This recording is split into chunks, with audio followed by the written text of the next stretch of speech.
Well, welcome back to part 4 of our continuing series about new directions in the bar exam. I can feel the pins in the voodoo doll even as I speak by video. In the first part of this discussion, I talked about the coming tsunami of the bar exam, harder grading, probably lower passing rates beginning in California, and I suspect spreading to other economically challenged jurisdictions.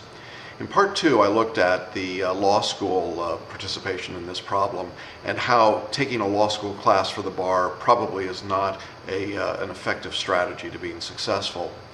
In part 3, I looked at the large bar review courses and tried to explain why their structure simply mitigates against any ability to actually modify or change what they're doing to help people take it and deal with these changes in the bar exam. Well, that's a fairly bleak picture, and so in this video I want to briefly touch on some things I think you can do as a bar taker to protect yourself and to be able to move ahead and prosper even in these hard times on the exam. I think the mere fact that you're watching this video means that you're more alert and more aware than most people. Unfortunately, as I described in the last lecture, I think most people are sort of led off to the slaughter, benignly unaware of what's going to happen to them. Now, as sad as that is, I think it gives you an advantage as someone that may understand that something different is going on. In other words, you don't have to be a lemming jumping off the edge of the cliff here. You can be a better informed student and a better informed consumer. Whether you're in law school or you're out of school, it doesn't really matter in this particular context. I think the first thing that you need to do is to be a good consumer in choosing a bar review course. You know your own strengths and weaknesses, and quite frankly, unless you are the editor of the law review, unless you are one of the most spectacular writers that you know, unless you have written briefs on court and you have written to a number of different audiences under time pressure successfully, and you've done that for many years, the odds are you're not a bar exam writer naturally. It's a technical form of writing. It's a different form of writing, and if you were great at doing it for the California bar, it doesn't necessarily translate that you're going to be great at it in the New York bar. Each exam is idiosyncratic and has its own unique style and preparation and approach. And I think it just makes good sense to get some help and assistance with the writing part of the exam. Now, clearly there are those who say, well, just kill the multi-state and you won't have to worry about the writing. The truth is there really aren't any jurisdictions anymore where that's absolutely true. Even an easier jurisdiction like New Jersey that has, I think, a very high pass rate, you still have to get 50% of your points from the written part of the exam. So I don't think it's a good strategy to just say that you're going to focus exclusively on multi-state and let that carry you over the top. I haven't seen that work very well for people. What that means to you as a student and a consumer is that I think you want to look for a bar review course that will assist you where you're weakest. If you are not strong on the writing, then I think it's incumbent on you to look for a course that will assist you individually with your writing. Now you might say, well, wait a minute, if I take a big bar review, they're going to certainly show me some essays and some model answers. Won't that be enough? And the answer is, for most people, it's not. That you need more directed feedback. You need to see how your work specifically measures up to what's required. Now, there are those courses that offer various levels of mentoring, very few that do as much mentoring, I think, as we do. My concern is that when I talk to people that have taken those courses at other times, the kind of feedback that they get is pretty generic. It's pretty innocuous. And frankly, it comes usually from anonymous graders who may have as their sole source of expertise that they took a bar exam once and passed. That's hardly enough to teach writing. Again, I think teaching writing is not the same as being a writer. It's a skill, and it's a skill that takes some time to develop and hone, and teaching writing for the bar exam is a very specialized skill.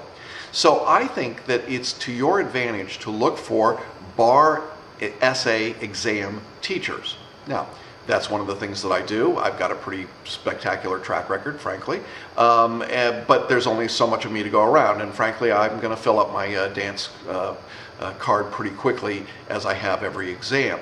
If you get in our course, I think it's an advantage for you, and statistically and empirically it would seem to be so.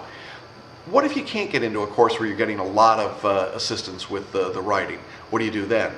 Well, I think the next step is that you have to be very, very careful in looking at what makes successful writing on the bar exam.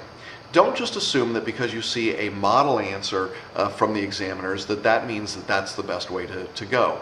In point of fact, oftentimes model answers are highly contradictory.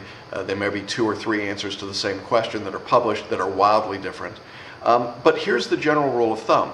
If what you're doing is memorizing the law, reciting the elements, and throwing them on the paper, you're probably not going to be successful. And that's really the point, I think, that the California examiners made very clearly back in February of '09, that simply putting law on the paper wasn't enough there. So I think you have to be very careful in looking at how you explain your reasoning, how you make arguments, how you show the way you think through a problem. And it's not enough to just put the law down on the paper. So if you're working on your own, be very careful about that. Don't just rely on the passive activity of looking at a model answer.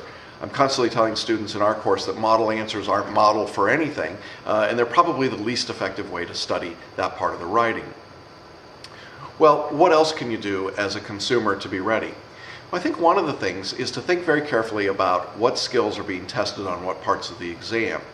If you're taking the multi-state, that is a separate set of skills than the skills for an essay, which are separate still from the skills on a performance test. And in other places, other videos I've done where I talk about myths about the bar exam, I go into more depth on those possible changes and distinctions. The point is you need to be an aware student. I find way too many students that come to me and say, well, I sat in the big bar review course and I just kind of passively soaked it all in and thought that that was enough to be successful. And the answer is it won't work that way. You've got to be an assertive and I think a much more aggressive student about what you need and what's on the exam and what you're going to have to do to be successful on the exam. I think that if you just sit back and passively wait to get what you need, it's not going to work very well. What else can you do? Well, I think you need to change what you expect out of a bar review. I think if enough people start insisting that they get some personalized assistance, that they get some assistance with how to write for that particular exam, if they get some assistance with how to organize their answers and to use their time effectively, it's going to make a big difference. I also think that people need to be more aware of how they study and when they study. Far too many people come at this too late in the game, assuming that they can study for just a few weeks, part-time, and make it work. And sometimes that will work. But by and large, as the exams are getting harder and the grading's getting more difficult, I'm finding that that's a less and less successful strategy. In other words, this idea of cramming at the end is really built on the idea that you're memorizing and reciting. And frankly, there's really no part of the exam that seems to reward that behavior, not even the multi-state. And when you read what the examiners write about it and say about it internally, it's very clear that they don't think that this is a test that's susceptible to memorization and recitation.